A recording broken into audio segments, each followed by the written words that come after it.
Question number 3 वाला बताने जा रहे हैं। क्लास 8 का एक्सरसाइज 5.1 का है। इन अ 2 डिजिट नंबर, कोई 2 डिजिट का नंबर है, जैसे 24 2 डिजिट का है, 55 57 82, ये ना 2 डिजिट है ना। अरे 2 डिजिट का मतलब समझ रहे हैं ना। 82 जैसे लिखा है 1 2 डिजिट हो गए। एक और नंबर बढ़ गया तो ये 1 2 3 डिजिट हो गए ना। तो 2 डिजिट नंबर की बात हो रही है। क्वेश्चन समझ गए। कोई भी 2 डिजिट नंबर है जिसमें यूनिट डिजिट, जैसे मान लिए 24 लिखा है, तो ये पहला नंबर यूनिट डिजिट कहलाता है, ये टेंस डिजिट कहलाता है। अगर कोई तीसरा नंबर है वो 100 डिजिट कहलाएगा। कह रहे हैं कि यूनिट डिजिट जो है, unit digit is 5 less then the tens digit. Unit digit Yale digit से 5 कम है। मान लिए कि यहाँ पे 7 लिखा है, तो यहाँ पे क्या होना चाहिए 2। 7 में से 5 गया 2, तभी तो बचेगा। तो ये जो यूनिट डिजिट है याले डिजिट से, टेंस डिजिट से 5 कम है। तो if the number is exactly equal to 10, अगर वो नंबर if the number is equal to 10 times the sum of its digit. कह रहे हैं कि if the number is equal to 10 times the sum of digit, जो नंबर है, यानी कि जो नंबर है इन डिजिट का सम करें अगर, 7 2 9 आया, कितना आया 9, उसका कितना गुना है 10 टाइम्स है, यानी 90 है वो। समझ में आई बात। 10 9 द 90। तो कह रहे हैं फाइंड द नंबर, वो नंबर क्या है। तो अब इसमें ना हमें 7 पता है, ना 2 पता है, ना नंबर पता है, कुछ नहीं पता है, ना हमें कोई फर्स्ट डिजिट यूनिट डिजिट पता, ना टेंस डिजिट। तो हम सबसे पहले टेंस डिजिट को मानेंगे x, और यूनिट डिजिट क्या है 5 लेस देन टेंस डिजिट। देखिए, लेट द टेंस डिजिट भी x, हमने टेंस डिजिट को क्या माना x, और according to question unit digit क्या है x माइनस 5, यानी 5 कम है। जो भी टेंस डिजिट पे नंबर है उससे 5 कम है।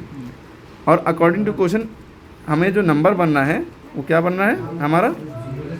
अब ये जो नंबर 2 डिजिट का बनेगा, कैसे बनेगा, वो ऐसे बनेगा कि जो यूनिट डिजिट है भाई उस पर क्या लिखा है x माइनस 5 लिखा है, और टेंस डिजिट पे क्या लिखा है x लिखा है।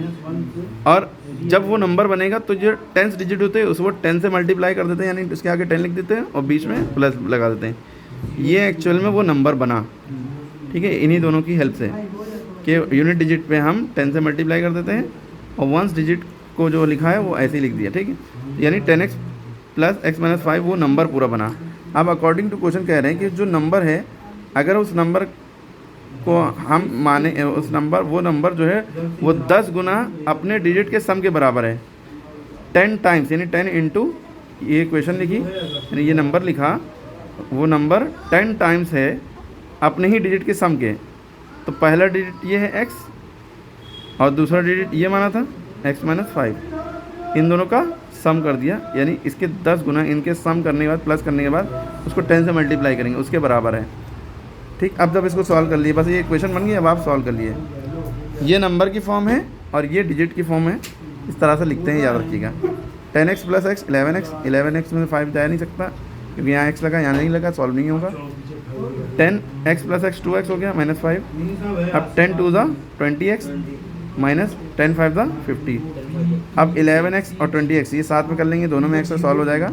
11x यहीं लिखा, 20x इधर से इधर आएगा, माइनस 20x हो गया, माइनस 5 इक्वल टू के इधर जाएगा, प्लस 5 हो गया, ठीक है। यहाँ पे प्लस छुपा हुआ है, 5 माइनस 50, 5 में से 50 जाएगा, माइनस का 45 बचेगा, ठीक है। 50 में से 5 जाता है 45 बचता, लेकिन 5 में से 65 जा रहा है, 50 जा रहा है, माइनस का 45। 11 में से 20 जा रहा है, उल्टा छोटे में से बड़ा जाएगा तो माइनस में आंसर आता है। 20 में से 11 गया, 9 बचे, माइनस 9 आ गया, माइनस से माइनस कट गया। अब हमें x की वैल्यू निकालनी है तो 9 नीचे चला जाएगा, 9 5 था 45, और x बराबर 5 हो गया। हमने देखिए टेंस डिजिट x माना था, उसकी वैल्यू 5 आ गई। यूनिट डिजिट क्या है x माइनस 5 है ना, यानी कि 5 में से 5 माइनस करो, 5 में से 5 क्या 0, तो यूनिट डिजिट पे क्या लिखेंगे 0, टेंस डिजिट पे 5। तो हमारा डिजिट क्या हुआ, ये वंस डिजिट और ये टेंस डिजिट। यूनिट डिजिट पे क्या लिखना है 0 और टेंस डिजिट पे 5, तो हमारा आंसर आ गया 50, यानी जो नंबर है वो 50 है। देखिए क्वेश्चन के अकॉर्डिंग कहा गया था टेंस डिजिट का 5 गुना कम है, यानी 5 में 5 गया 0 तो बचा, यही तो आ रहा है। तो क्वेश्चन समझ गए। अब आप बचे हुए क्वेश्चन ट्राई करिए इसी तरह, पहला दूसरा तीसरा चौथा फिर से।